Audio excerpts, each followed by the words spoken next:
भगवान तो सर्वव्यापी है, तो उसका आप आंसर क्या दोगे, क्या जवाब दोगे? आपके पास है इस चीज का? वो तो बीसियों बातें हैं, सर्वव्यापी नहीं है इस बात की। ये लोग तो बोलते हैं ना कण गीता में तो कहीं नहीं कहा है कि सर्वव्यापी है। लोग बोलते हैं, तुम लोगों की बात मानोगे कि गीता जो हमारा मुख्य धर्म ग्रंथ है, सर्वशास्त्र शिरोमणि है, उसकी बात मानोगे? गीता की तो बात तो गीता में तो कहीं नहीं कहा है कि भगवान सर्वव्यापी है।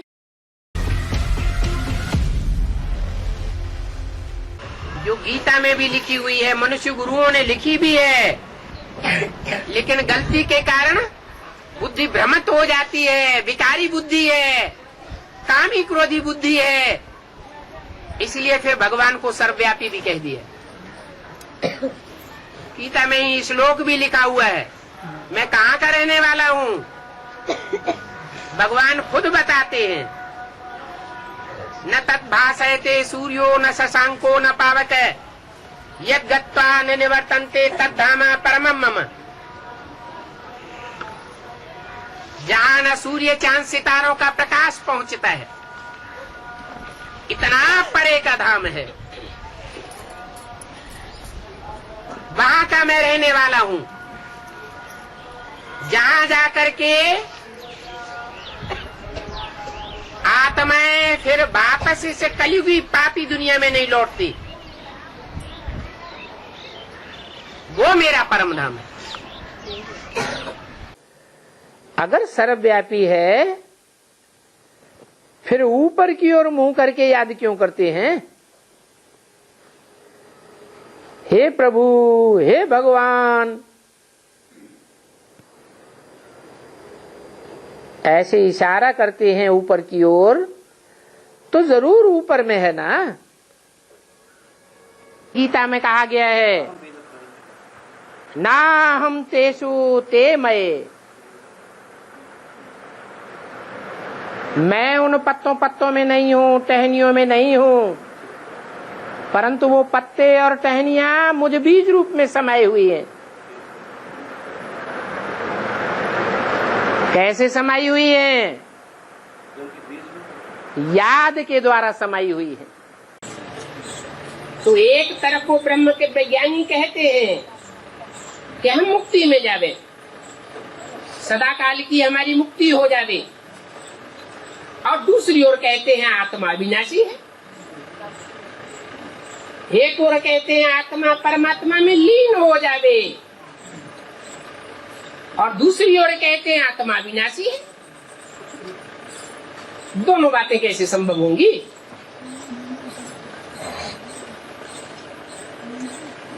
आत्मा पानी का बुदबुदा है, इसे सागर में से चुल्लू भर पानी लेवे, वो सागर का अंश है, और वो चुल्लू भर पानी सागर में फेंक दिया जाए तो कहेंगे वो चुल्लू भर पानी सागर में लीन हो गया। वही चुल्लू भर पानी कभी वापस आ सकता है क्या? उसको कहेंगे लीन होना। परंतु वो लीन होना माने उस चुल्लू भर पानी का अस्तित्व तो हमेशा के लिए खत्म हो गया। सागर में मिलकर के सागर हो गया। वो चुल्लू भर पानी जो अंश था, उसमें गुण तो वही होगा जो सागर के पानी में गुण होता है। क्या गुण होता है? खारा होता है। तो चुल्लू भर पानी भी मीठा होगा क्या? खारा ही हो। अगर आत्माएं परमात्मा बाप का अंश है तो उनमें दुर्गुण कहाँ से आ जाते हैं? और सभी मनुष्य आत्माओं में नहीं, जो भी जड़ जीव जंतु है सब में दुर्गुण भरे हुए हैं। ऋग्वेद की एक ऋचा में लिखा हुआ है, हे भगवान, हम पहले तुमको सर्वव्यापी नहीं मानते थे, फिर बाद में जब द्वापर युग रजो प्रधान बनना शुरू हुआ, तब जो वेद लिखे गए, ऋचाएं लिखी गई, उनमें ये बात आ गई कि पहले हम तुमको सर्वव्यापी नहीं मानते थे और अब सर्वव्यापी मानने लगे। बाप को सर्वव्यापी कहा किसने? है? द्वापर युग से शास्त्र बनना शुरू हुए, जब से ये शास्त्र बनाए गए तब से सर्वव्यापी का ज्ञान निकला या पहले से ही निकला? जब से शास्त्र बनाए गए तब से सर्वव्यापी का ज्ञान निकला। क्यों निकला?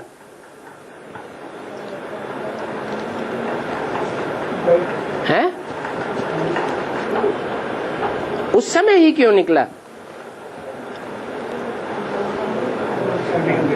है? नहीं, उस समय सर्वव्यापी का ज्ञान इसलिए निकला कि चारों तरफ ढूंढा, फिर भी कहीं भी देखने में नहीं आया, पता ही नहीं लगता। जब नहीं पता लगता है तो कह देते हैं सर्वव्यापी। कोई बच्चे से पूछा जाए तुम्हारा बाप कौन, तो बाप का नाम बताएगा, फिर पूछेगा उसके बाप का नाम कौन, फिर बताएगा, फिर पूछेगा उसके बाप का नाम कौन। शूट बच्चा होगा, बाप से ज्यादा जनेबाजी, तो वो भी बता देगा। फिर पूछते जाओ तो क्या कहेगा? मैं। मनुष्य गुरुओं में तो मतभेद हो गए। एक मनुष्य ने कहा कि आत्मा एक है, वही परम ब्रह्म है, द्वितीयो नास्ति, दूसरा कुछ भी नहीं है। तो दूसरे मनुष्य गुरु ने कहा नहीं, आत्माएं सब अलग अलग है।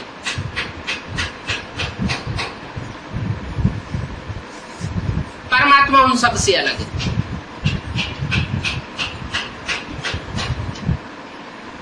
शंकराचार्य ने एको ब्रह्म द्वितीयो नास्ति बोला तो माध्वाचार्य ने उल्टा बता दिया। दुनिया को ये लगा माध्वाचार्य ने उल्टा बताया और शंकराचार्य ने सही बताया। चारों ओर आवाज फैल गई,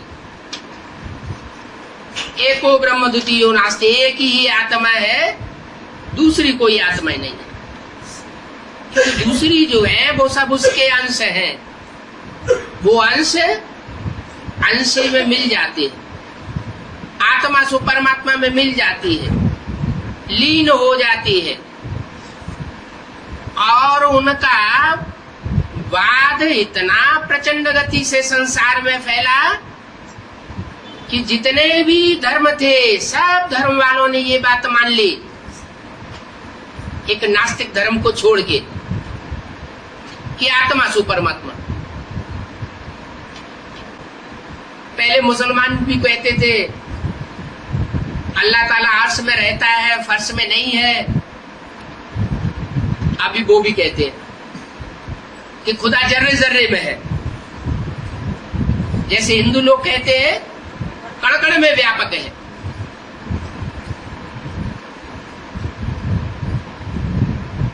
सब धर्मों के ऊपर उनकी इस बात का प्रभाव पड़ गया और सबकी बुद्धि भटक गई। सर्वव्यापी के ज्ञान ने सबकी बुद्धि को बिखेर दिया। कहीं मंदिर में भटकते हैं, कहीं मस्जिद में भटकते हैं, कहीं गुरुद्वारों में भटकते हैं, ठिकानों में भटकते रहते हैं।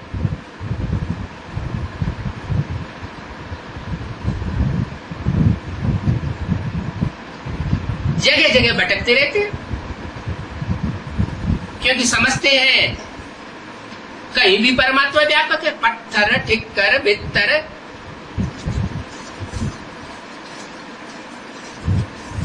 सब जगह व्यापक है। तो इतनी झूठी बात जो दुनिया का बुद्धियों को भटकाए देती है बजाय एकाग्र करने के, इतनी झूठी बात भी प्रचार प्रसार करने के निमित्त कौन बना? मुखिया कौन हुआ? शंकराचार्य। कि तुम जो सर्वव्यापी समझते हो, सर्वव्यापी कहते हो, ये तो तुमने भगवान की ग्लानि कर दी। क्या? अरे भगवान जिसको कहते हैं ऊंचते ऊंच, एक भगवान जो ऊंचते ऊंचे है, वो ऊंचते ऊंच पर सवारी करेगा या नीचे पर सवारी करेगा? आज के जो धनी मानी लोग होते हैं, अच्छे साहूकार होते हैं, उनके घर में जो फर्नीचर होता है वो अच्छा फर्नीचर होता है या टूटा फूटा ऐसा ही फर्नीचर होता है? अच्छे से अच्छा फर्नीचर होता है। तो भगवान भी कोई है ऐसे वैसे में थोड़ी सवारी करेगा है? ये धर्म पिताएं आते हैं, धर्म पिताएं भी नंबरवार जो देवताएं होते हैं उनमें प्रवेश करते हैं। तो भगवान भी ऊंचते ऊंच जो पार्टधारी है, हीरो पार्टधारी, उस हीरो पार्टधारी में बाप आकर के प्रवेश करते हैं और सारी दुनिया को चेंज करते हैं। वो बाप ठिक्कर भिक्तर में नहीं है, सर्वव्यापी नहीं है, वो तो एक व्यापी होकर आता है। ठिक्कर जैसी बुद्धियों में भगवान बाप प्रवेश नहीं करता। जैसे मिट्टी का ढेला होता है, ठिक्कर कहा जाता है। माया की एक छोटी सी ठोकर लगे और बिखर जाता है। ऐसे भीत बुद्धियों में जो ज्ञान मार्ग में भीत अर्थात दीवाल बन करके खड़े हो जाते हैं, न खुद आगे बढ़ते हैं न दूसरों को आगे बढ़ने देते हैं, ऐसे भीतर बुद्धि में भगवान आवेगा क्या? गुरुओं ने तो सत्यानाश कर दिया कि जब कहीं भगवान नहीं मिला तो कह दिया सर्वव्यापी है, इसमें है, इसमें है, इसमें है, उसमें, उसमें, उसमें, चारों तरफ भगवान ही भगवान है। अब चारों तरफ भगवान ही भगवान है तो बुद्धि बिखर जाएगी या एकाग्र होगी? बुद्धि बिखर गई सबकी। बुद्धि के बिखरने से एकाग्रता नष्ट हो गई, और एकाग्रता जब बुद्धि की नष्ट हो जाती है तो बुद्धिहीन आदमी बनेगा कि बुद्धिमान बनेगा? बुद्धिहीन हो गया। इतना बुद्धिहीन हो गया मनुष्य आज कि जिस दुनिया में बैठा हुआ है उसी दुनिया को नष्ट करने के लिए एटम बम तैयार कर लिए। जैसे कोई मूर्ख जिस डाली पर बैठा हुआ है उसी डाली को काट रहा है। ये हालत आज की बुद्धिमानों की हो गई है। तमो प्रधान बुद्धि कहेंगे या सतो प्रधान बुद्धि कहेंगे? ऐसी तमो प्रधान बुद्धि वाले मनुष्य हो गए और समझते हैं हम हैं बड़े होशियार, हम सच्ची सुख शांति वाली स्वर्ग की दुनिया बनाने वाले हम हैं। अहंकार देखो कितना है। और भगवान बाप जब इस सृष्टि पर आते हैं तो जिस मनुष्य तन में आते हैं उसमें जैसे अहंकार होता ही नहीं, कभी साधारण मनुष्य तन में आते हैं। इतने साधारण मनुष्य तन में आते हैं कि लोग पहचान भी नहीं पाते कि ये भगवान का रूप हो सकता है। गीता में भी इसीलिए लिखा हुआ है कि मुझे साधारण तन में आए हुए को मूढ़मती लोग नहीं पहचान पाते। तो देखो भगवान की देन में, भगवान के स्वरूप में और मनुष्यों के स्वरूप में कितना अंतर है। भगवान की बुद्धि और मनुष्यों की बुद्धि जमीन आसमान का अंतर है। भगवान ऐसी बुद्धि वाला है जो कभी तमो प्रधान नहीं बनता, और मनुष्य सतो प्रधान देवता बन सकता है देवता से फिर नीचे गिर करके असुर जरूर बनेगा।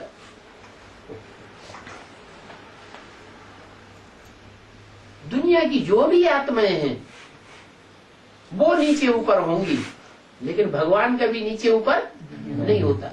इसलिए भगवान का एक नाम है सदाशिव। क्या? सदैव कल्याणकारी। कभी भी किसी के लिए अकल्याणकारी साबित नहीं हो सकता। बाप कैसे सर्वव्यापी हो सकता है? बाप तो एक होता है, अनेक बाप कैसे हो सकते हैं? एक बाप है तो एक व्यापी ही होगा ना। सर्वव्यापी के ज्ञान ने सबकी बुद्धि को भरमाई दिया। कोई की बुद्धि एक ठिकाने नहीं बैठी, सब चंचल बुद्धि बन पड़े। अभी बाप कहते हैं कि मैं तो एक मुकर्रर रथ में आता हूँ, मैं एक व्यापी हूँ, मैं कोई सर्वव्यापी नहीं हूँ। अगर सर्वव्यापी हो तो सर्व का नाम उसके साथ जुड़ना चाहिए। सर्व का नाम शिव के साथ जुड़ता है? जोड़ते हैं? नहीं जोड़ते। इससे साबित होता है कि एक शंकर ही है, जिसके लिए कहा जाता है देव देव महादेव, ब्रह्मा देव विष्णु देव और शंकर महादेव। तो बड़ा बच्चा कौन हुआ? महादेव शंकर बड़ा बच्चा हुआ। बाप को सर्वव्यापी कह करके कितना डिफेम कर दिया है। कुत्ते में, बिल्ली में, कण कण में बाप को व्यापी कहना कितना अच्छी अच्छी डिफेम करते हैं। कच्छ अवतार, मत्स्य अवतार, ये कितनी ग्लानि कर दी है। सोचना तो चाहिए।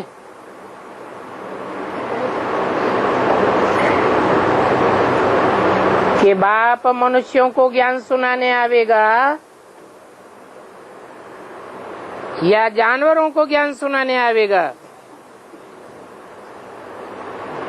मनुष्य में प्रवेश करेगा या जानवर में प्रवेश करेगा? जानवर तो मन बुद्धि चलाता ही नहीं है।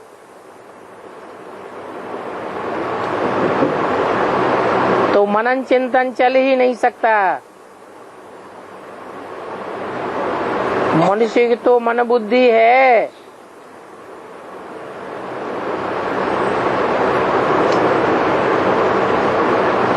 और जितनी ही तीखी मन बुद्धि वाला प्राणी होगा उतना ही ज्ञान की गहराई में जा सकेगा।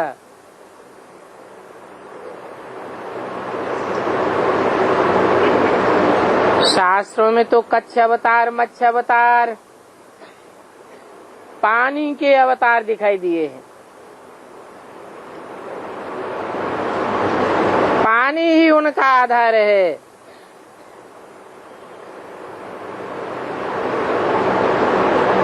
राम कृष्ण के अवतारों को धरणी का आधार दिखाते हैं। वास्तव में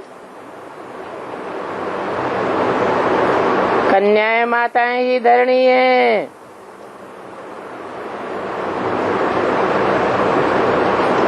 मानवीय बुद्धि ही धरणी है।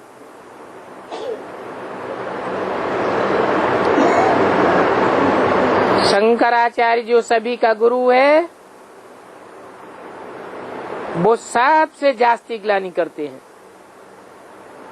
कहते भी हैं ब्रह्मा देवताय नमः, विष्णु देवताय नमः, फिर अंत में कहते हैं शिव परमात्मा नमः। तो बताओ बड़ा कौन? ब्रह्मा विष्णु शंकर को भी परमात्मा नहीं कहेंगे। मुख से कहते हैं शिव परमात्मा ही नमः, तो जरूर परमात्मा एक हुआ ना। देवताएं तो मनुष्य होते हैं, अनेक होते हैं, और मनुष्य भी बहुत हैं। देवताओं को देवता ही नमः कहा जाता है। मनुष्य लोक में मनुष्य को मनुष्य ही कहेंगे, फिर उनको परमात्मा ही नमः कैसे कह सकते हैं? एक दो को परमात्मा ही नमः थोड़े ही कहेंगे। अगर परमात्मा सर्वव्यापी है फिर तो एक दो को परमात्मा ही नमः कहे ना। ये तो पूरा अज्ञान की बात है। परमात्मा बात की पूरी इंसल्ट है। सभी की बुद्धि में ये भूसा डाला गया है कि ईश्वर सर्वव्यापी है। कि ईश्वर सर्वव्यापी तो नहीं है। अगर सभी में ईश्वर है तो क्या हर एक आत्मा भगवान है? हर एक आत्मा हमारा बाप है?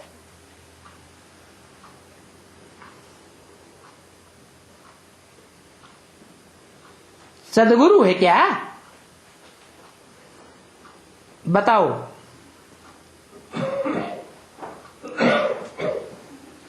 अगर हर आत्मा बाप टीचर सदगुरु है,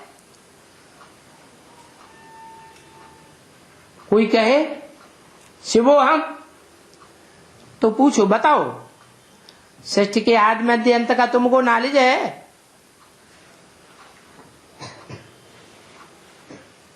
क्योंकि भगवान तो जन्म मरण के चक्र से न्यारा है,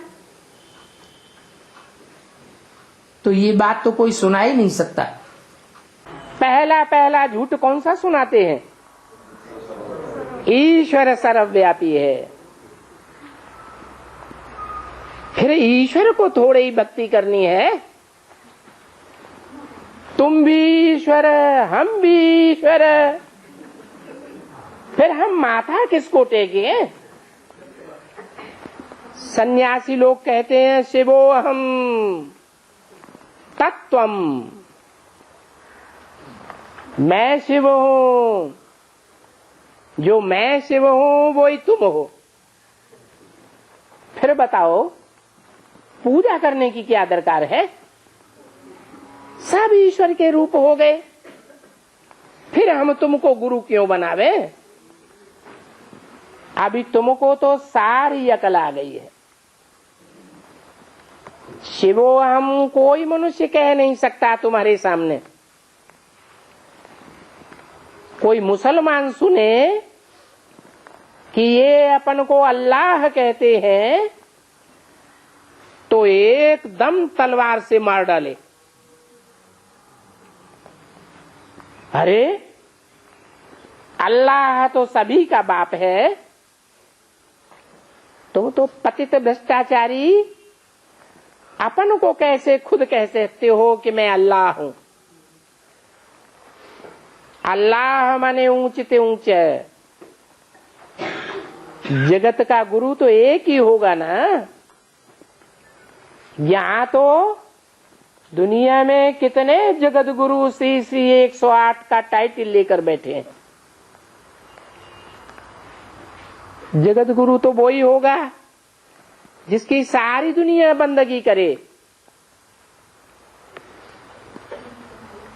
परंतु ये ज्ञान कोई में भी नहीं है। वो भक्त तो सर्वव्यापी करते आए, परंतु कोई को पता तो नहीं है ना, कुछ भी पता नहीं है। ये तो करते आए हो, परंतु उससे कुछ फायदा तो मिलता नहीं है। भगवान को सर्वव्यापी किया, कहा तो बुद्धि और ही भटकती गई।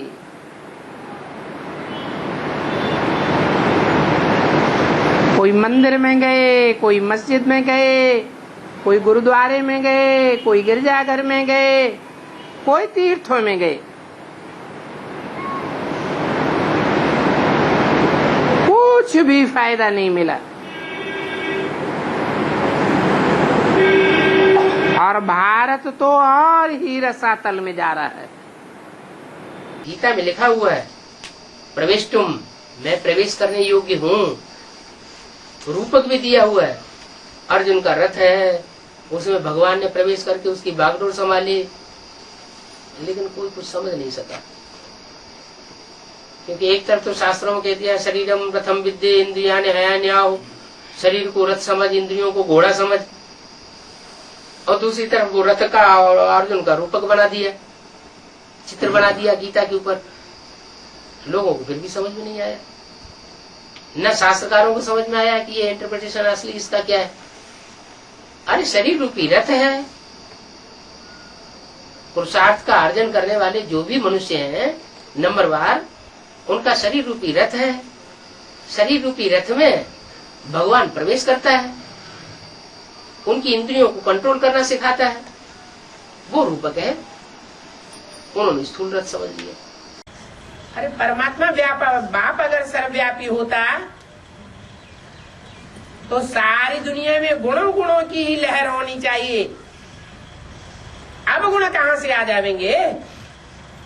बाप तो गुणों का सागर है। जो गुणों का सागर है वो गुण ही भरेगा, अब गुण थोड़ा ही भरेगा। शंकर में तीसरा नेत्र दिखाया जाता है ना, तो जो तीसरा नेत्र है वही शिव नेत्र है। शिव नेत्र माना स्वयं शिव की आत्मा ही प्रवेश कर जाती है, और किसी में नहीं प्रवेश करती मुकर्रर रूप से, एक में ही मुकर्रर रूप से प्रवेश करती है। वो सर्वव्यापी होकर के नहीं आता, एक व्यापी होकर के आता। एक व्यापी होकर के आएगा तो याद ज्यादा आएगा, और सर्वव्यापी होकर के आएगा तो याद कैसे करेंगे? बुद्धि बिखर जाएगी या एकाग्र हो जाएगी? बुद्धि तो बिखर जाएगी। तो बाप कहते हैं मैं एक में आता हूं और एक व्यापी बनकर के आता हूं, सर्व आत्माओं में नहीं आता हूं। सर्व आत्माएं सो परमात्मा नहीं है, जो कह देते हैं भक्ति मार्ग में, गुरु गोसाई लोग सिखाते हैं आत्मा सो परमात्मा। हर आत्मा परमात्मा नहीं बन सकती, परमात्मा का रूप नहीं हो सकती। कहते हैं परम पिता परमात्मा, तो जरूर है। जो भी आत्माएं हैं उन सब का कोई एक पिता है, जिसका कोई पिता नहीं है, वो सुप्रीम फादर है। लेकिन वो जिसमें प्रवेश करता है वो सुप्रीम हीरो है, हीरो पार्टधारी है, सुपर पार्ट बजाने वाला है। बाकी सुप्रीम सोल नहीं है, सुप्रीम फादर नहीं है। वो महादेव कहा जाता है, देवताओं में सबसे बड़ा देवता। सब 33 करोड़ देवताओं में सबसे बड़े देवता है 3। त्रिमूर्ति शिव जी ने कहा जाता है, ब्रह्मा विष्णु शंकर, जिनकी यादगार में हमारे यहाँ भारतीय परंपरा में आज भी झंडारोहण किया जाता है। लाल कपड़ा किस रंग का यादगार है? शंकर के क्रांति का यादगार। ऐसी क्रांति की जिससे सारी दुनिया में ज्ञान की लहर फैल गई, सब अधर्मों का विनाश हो गया, सब दुष्टों का विनाश हो गया। और विष्णु द्वारा पालना कराता हूं। किसकी पालना कराता हूं? जो सद्धर्म स्थापन होता है ब्रह्मा के द्वारा, उस ब्रह्मा के द्वारा स्थापन हुए सद्धर्म माना स्वर्गीय धर्म, देवी देवता सनातन धर्म की पालना कराता हूं। तो ये 3 देवताएं हैं। 3 देवताओं को देव देव 2 को कहा जाता है, एक ब्रह्मा देव, एक विष्णु देव, और उनसे सबसे ऊपर देव देव महादेव कहा जाता है तो वो भी देवता, लेकिन गलती से भगवान समझ लिया है। जैसे रामकृष्ण को भगवान समझ लिया है, वैसे महादेव को भी भगवान समझ लिया है। वास्तव में महादेव भगवान नहीं है, महादेव में वो सुप्रीम सोल शिव प्रवेश करता है। तो शिव शंकर अलग हुए या एक हुआ? शिव की आत्मा अलग हुई, शंकर की आत्मा अलग हुई। आत्माएं अलग अलग हैं लेकिन शरीर एक ही है। तो जिसमें वो प्रवेश करके निराकार संसार में, निराकारी स्टेज में प्रत्यक्ष होता है, तो उसको कहा जाता है बड़े से बड़ा धर्म पिता, बापों का भी बाप। जो भी धर्म पिताएं हैं, इब्राहिम, बुद्ध, क्राइस्ट, गुरु नानक, वो महान आत्माएं तो हैं, अपने अपने धर्मों के पिता तो हैं, लेकिन उन धर्म पिताओं का भी वो बाप है।